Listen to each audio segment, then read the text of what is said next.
Hello everybody, this is Julissa. Thank you so much everybody for coming back to my channel. Thank you so much to everybody who's listening in the podcast. It is Sunday, January the 4th, 2026. Thank you guys so much for following the podcast in 2025 and following me on Spotify, and everybody who has been subscribing on YouTube. Really means a lot to me as a creator. Thank you guys so much for doing so. I'm here though to speak about another sad story, probably another sad story. And not long ago, there was a video that surfaced on the internet, I think a couple of weeks ago, of something that happened last year, and it's very tragic to see a video like that. This is about the fake UPS delivery drivers who knock on somebody's house and basically took out every adult that was there, and in front of the two children that were there, just under 2 years old, right? So they went in with the fake attempt to deliver something from UPS, right? And the moment they are about to enter the house, right, they pull out the gun and basically say that they were actually grabbing them. And there were 3 adults in the house: the mom, the father, and the oldest brother, who was 20 years old, I believe. And they basically took their life in front of the 2 kids that were there, the 2 younger kids, just under 2 years old.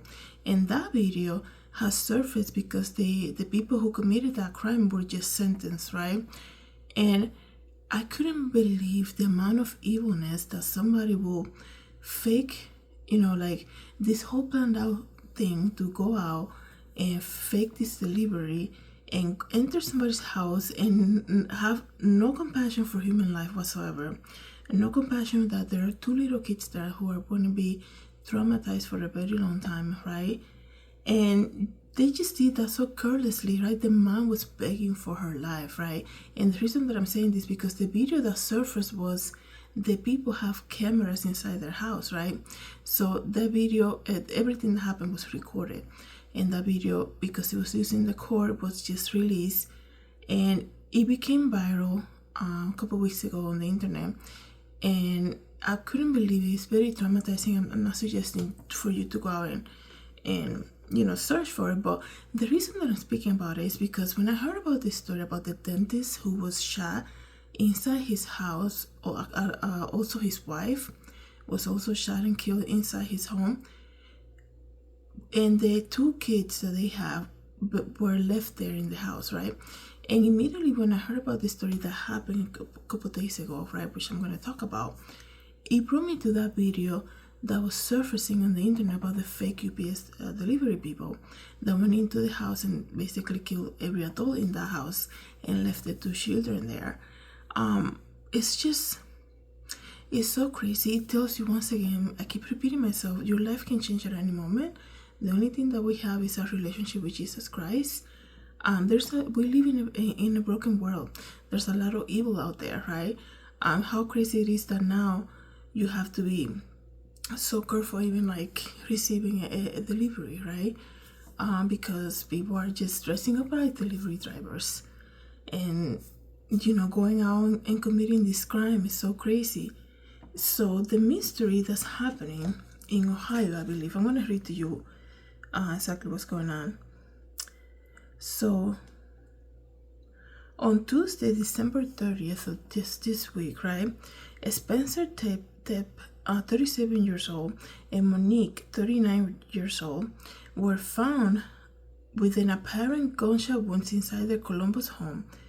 2 young children were also at the residency, but were unharmed. And it says here that they are saying they were found on Tuesday, like I told you. There is a manhunt on the way right now because they're trying to figure out who was the assailant, obviously. But the crazy thing about this case, right, besides the fact that they did this in front of the children possibly, or they left the bodies there for that, the children will come out and discover their parents, right? Right, that like that, right? It's just crazy. But they live in a very fancy townhouse over there, right? I mean, he was a dentist, a very prolific dentist, and they just recently bought a house, were married for 5 years, had 2 kids. The door has one of those smart key, I don't know what they call it. It's like the digital thing that you put a code in and you enter the house. So they're saying that whoever did this, right, the police is trying to figure out who did it, probably had the code to enter the house, or was a friend, right? So obviously not a true friend, but somebody that they knew, right? So let me read you more information.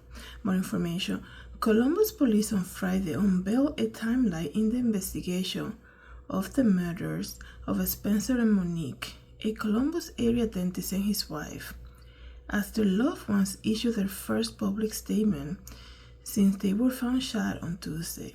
Despite the national and international attention, the case has garnered no arrests has been made. Police have shared many details in the case, and nobody is available to answer questions on camera. Now the investigations are seeking public assistance, urging anyone with video, photographs, or digital evidence from Tuesday between midnight and 9 a.m. to come forward. The requests span a large area including Summit Street, North Grant Avenue, East 7th Avenue, and East 11th Avenue. 4 friends carrying flowers and a soccer ball are keeping a memorial alive outside their house. Unlike on Tuesday morning, the crime scene tape and police cars that were parked outside are now gone. It says here that their bodies were discovered after Spencer, the doctor, dentist, failed to show up for work at his Athens dental office, prompting a welfare check, right? So obviously their co-workers, his people that work for him in his own office were like, this is very unusual for him to not be here, So they did a welfare check. The 2 children that were found there too, thank God they were unharmed. They were ages 4 and 1, and they are now in the care of the relative. Police found no signs of forced entry or a weapon at the scene, okay?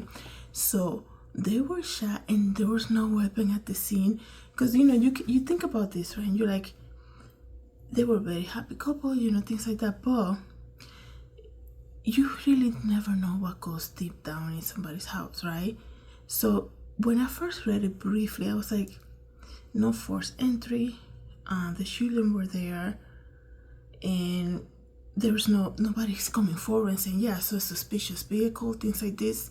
It looks like they live in a very wealthy neighborhood, so people that have wealthy houses like that, they tend to put a lot of surveillance cameras, right? Because they're trying to keep their stuff safe, obviously.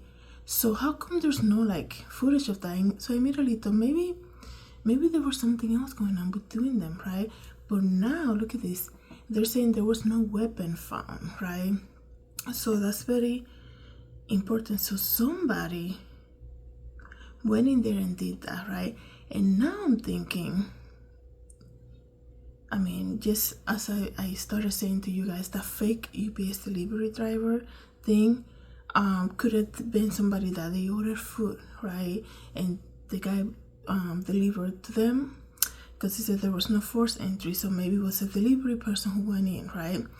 You guys know that these days tipping is like, people who do food delivery things like DoorDash and things like that. I'm not bashing any of them, I don't use those services, but from what I know, people complaining is that people get super mad, they get this wrath in them the minute they see that the customer is not tipping enough, or not tipping at all, right? And these days people are, they're crazy. They might go back to your house, right? Now they know where you live, right?